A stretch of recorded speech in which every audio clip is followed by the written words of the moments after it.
The vibrancy of a employer and the employee population reflects that of the community and vice versa.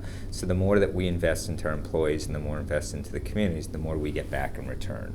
So whether it's be more productive employees, more talented employees, just employers with happier, more fulfilling lives, the more that we could help an employee fulfill their highest potential, the more comes back to us. And we believe that we only represent part of our employees' lives.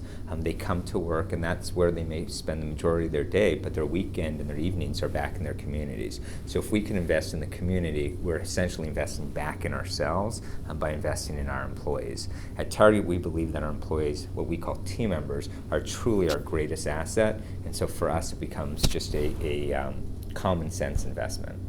So I think that employers should be involved in the health of their community because their employees reside in those communities. And so for any employer, their greatest asset, and at Target what we call employees is team members. Our team members are our greatest asset. But we also acknowledge that they're only at work part of their lives. They spend the rest of their lives in their communities. And so when an employer like Target invests into their communities, we're investing into our employees, our team members, essentially investing back into our own company. And so if we could help our employees reach their highest level of performance or potential, or their highest level of what we call well-being, that's good for our company. And we could only do that by investing in our employees through their health and wellness at work, but as well doing the same thing in the community. Employers who provide leadership to advance community health are those leaders who are at the forefront of their communities. Every employer has a responsibility in that community. People look up to it, they look to them for employment. Essentially, they provide sustenance to families through income, through wages. And so by taking a leadership position, employers could really set the stage, but also the expectations. And there's two sides to this equation. One is employers have to provide that access.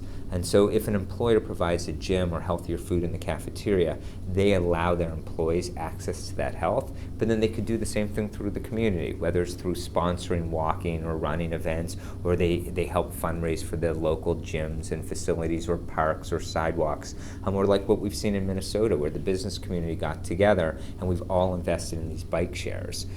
When we take leadership, other companies follow, and if every employer has a responsibility and they know how they fit in the community, and by being sometimes the first or the one that raises your hand and says we want to do this and we'll lead this, other employers could either join and follow, or it sets a stage for the community where they say this employer cares and we all have a role in this. None of us could do it by ourselves. Only by doing it as coalitions or groups can we truly improve the health of our communities.